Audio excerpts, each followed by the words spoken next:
Time's expired. Chair recognizes Mr. Fallon from Texas for 5 minutes. Thank you, Mr. Chairman. I think we have some bipartisan agreement. Representative Khanna, I would love to co-author any bills you have for preventing members of Congress from becoming lobbyists. I think that's good government, so thank you for that. Thank you, Mr. Chairman. And I'm here today, Commissioner, not so much as a member of Congress, but as a parent. And I just wanted to visit with you on a few things. Particularly, I have two teenage boys, 17 and 14, and I see the teenage vaping, skyrocketing. And I think that's an entry to some really nefarious habits moving forward. And I'm particularly concerned about the use of illegal and unregulated Chinese vapes. It was touched on before. And the FDA's role in contributing to this, I think, proliferation that we see across the country. So the Tobacco Control Act of 2009 created a pre-market review process allowing for new tobacco products to enter the market. Yet, as myself and nearly 60 of my colleagues pointed out in a letter we sent to the President last month, a letter led by my good friend, Congressman Richard Hudson, despite the FDA's receiving over 26 million smoke-free applications since this law, the FDA has authorized fewer than 50 product applications, with less than 10 being commercially available. During this time, however, they have authorized thousands of combustible cigarette product applications. But as January of 2024, there were only 23 authorized e-cigarette products, and all by 3 manufacturers. The FDA's inability to process the PMTAs in a timely manner has resulted in a proliferation of illegal Chinese vapes flooding the market all over the country to meet the consumer demand, often in flavors that I'm sure you do, hopefully agree are horrific in so much as they appeal to kids. Peach Mango Watermelon, which is a flavor currently offered by EB Create, a widely popular brand formerly known as Elf Bar. This is a Chinese company whose vapes are illegally here, yet easily purchased at local stores. In fact, local smoke shop over in Virginia, this picture was taken 2 days ago, and you can see in the yellow up there, those are all displayed. They're illegal Chinese vapes along the wall. And we're not speaking about hypotheticals or back alley deals. This is flagrant noncompliance. And this was just randomly discovered.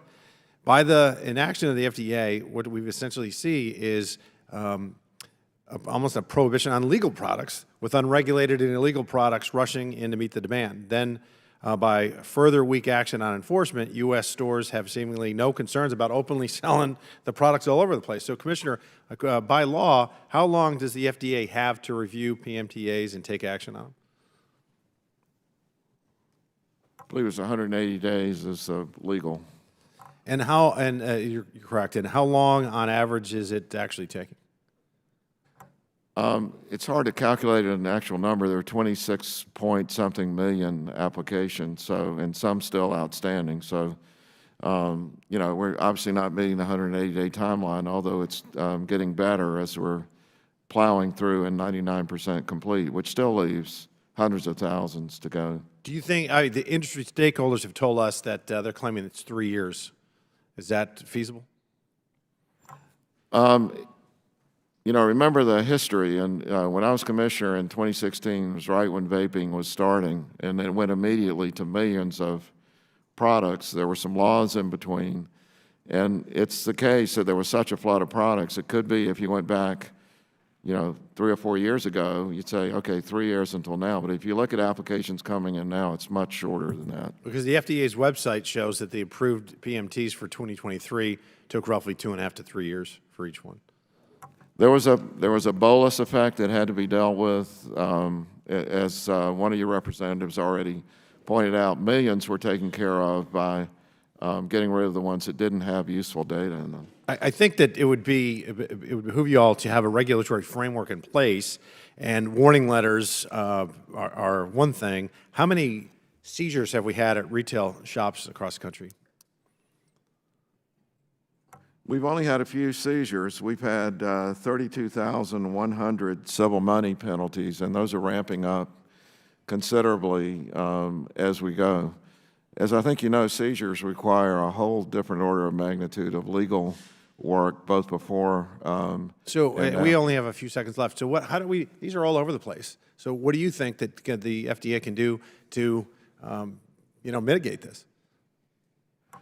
Well, given the fact that there's a vape shop in almost every neighborhood, it would take a lot more people to do what you're saying of clearing the shelves.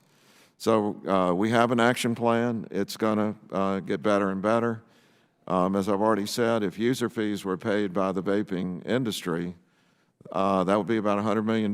We could hire a lot of people and spend a lot more time out there in the shops. And I'm not trying to suggest that every illegal Chinese vape is going to be taken from the shelves, but you know as well as I that when you can set examples and make examples, and the word gets out that if you have these products, you're going to heavily fine, and they're going to seize them as well. Thank you, Mr. Chair. I yield back.